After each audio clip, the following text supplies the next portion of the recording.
Over the last few videos, I've shown you how to make art super easily in Inkscape using nothing but rectangles, circles and the mouse. And while that style works great and you can get some nice looking results, there's one problem with it. Some people may find this type of art a little bit too clean, too geometric, too simple. Like this cemetery. No self-respecting ghost is haunting that. But this, on the other hand, could make a nice home for some ghouls. And the funny thing is, all of this is still ridiculously easy to make with the right tool.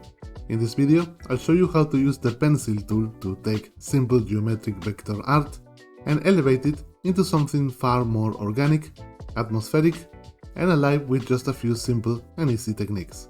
And the best part is that the slight imperfections you get when drawing with the mouse will actually help you, so no need for tablet at all.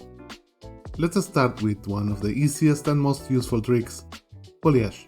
Foliage is actually really hard to make look nice and detailed using only rectangles and circles, but the pencil tool solves that immediately. And by the way, the pencil tool smoothing is set to around 30 or so for every cent. Anyway, right on top of the drawing, make these loose spiky shapes in one continuous stroke and close the path. Don't worry too much about the shape itself, embrace the imperfections of drawing with the mouse. It makes it feel more organic. Already this looks much more natural, but there is a trick that really integrates it into the drawing. Duplicate the shape, make it of a darker tone with lower opacity, and move it below and slightly downward to create a contact shadow. That tiny shadow makes the foliage feel attached to the surface instead of just floating on top of it. And you can use this same technique for bushes, grass, moss, basically anything organic. And notice what's happening here. The underlying art is still extremely simple geometrically, we're just layering more complex organic shapes on top. That's really the whole philosophy behind this style. And speaking of organic things, there's one thing that looks particularly awesome. Vines are incredibly useful for breaking up boring geometric surfaces. So start by drawing these long, tube-like shapes wrapping around the object. The key here is to go for kinda straight sections and keeping them simple. Then if needed, grab the node tool and refine the curves a little to fix the shape. Finally, just like before, add a subtle shadow underneath to integrate the vines with the object. The great thing about vines is that the mouse naturally helps you here. The slight wobbliness makes the lines feel more alive automatically. And immediately the whole thing feels less artificial. One of the fastest ways to make simple art feel more detailed and more interesting is surface damage. So let's start with silhouette damage. Draw little shapes cutting into the straight edges, then use a Boolean difference to chip away parts of the silhouette. But here is something important. Don't overdo it. This style works because most of the art is simple. If you suddenly add too much detail everywhere, it breaks the visual language. Now here is a little trick I use all the time for chipped corners. If you have two visible planes like this, make a diamond shape overlapping both surfaces.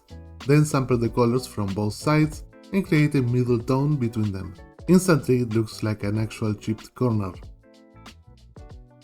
Cracks work in a similar way to the vines. Draw two mostly parallel irregular lines with the pencil tool, keeping them relatively close together and slightly widening them at the ends. Then fill them with a darker version of the same color. And if you want to push the effect further, add a darker shape inside the crack to imply depth. Again, notice the pattern, simple geometrical art with organic detail layered on top.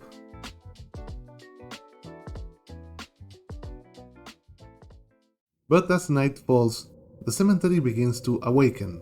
Ghosts, skeletons, wandering spirits slowly gather around the old crypt with one purpose.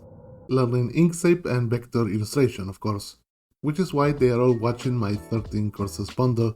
There you'll learn character design, background design, game art and more, all using Inkscape and all aimed at beginners. It also includes a 30-day program to help you finish all 70 hours of content in just 30 days. Very useful if you're not cursed with eternal undeath. Link in the description. One of my favorite things to make with the pencil tool are tangled organic silhouettes. These are useful for slime, roots, jungle vines, spider webs, and other creepy growth. Start by drawing these wide flowing shapes that narrow at the center and overlap each other. You can use a Boolean difference to make a hole in the silhouette and make it more interesting. What makes this work especially well is the silhouette. Even if the shapes themselves are simple, the irregular outline immediately creates visual complexity, and because of that silhouette they work incredibly well as backgrounds. For example, some vines hanging between trees or bushes can literally just be a few messy, layered silhouettes with some dangling strands, and because the shape is organic, the brain fills in the rest automatically. That's one of the secrets of adding complexity to this style. This next trick is subtle, but I think it's one of the most powerful. I call it material buildup. Great for grounding and burying objects and making environments feel more lived in. Simply draw these triangular build-up shapes where the object touches the ground, and notice how the sand wraps around the surface of the object. That is very important. You can also add small puddles close to the main sand to connect them visually with the floor. Then add a contact shadow underneath. That tiny amount of grounding detail makes a huge difference. And if you want extra depth, you can create another layer behind, just do the same but with a darker color. Again, simple base shapes, organic details. That is the whole trick. And that's it. As you can see, you don't need a tablet to make vector art feel expressive and atmospheric. All you really need is a strong, simple foundation and a few organic details on top to break the stiffness and add life to the illustration. And once you start thinking this way, you'll begin seeing opportunities for these little details everywhere. Anyway, that's it for this video. Don't forget to like and subscribe, and let me know in the comments what you thought about these techniques. And if you really want to learn more about vector illustration, game art, character design, and all of this in much more depth, don't forget to check out my bundle of 13 full Inkscape courses. It's the best way to support the channel and keep this tutorial coming. Thanks for watching, and I see you in the next video. Bye!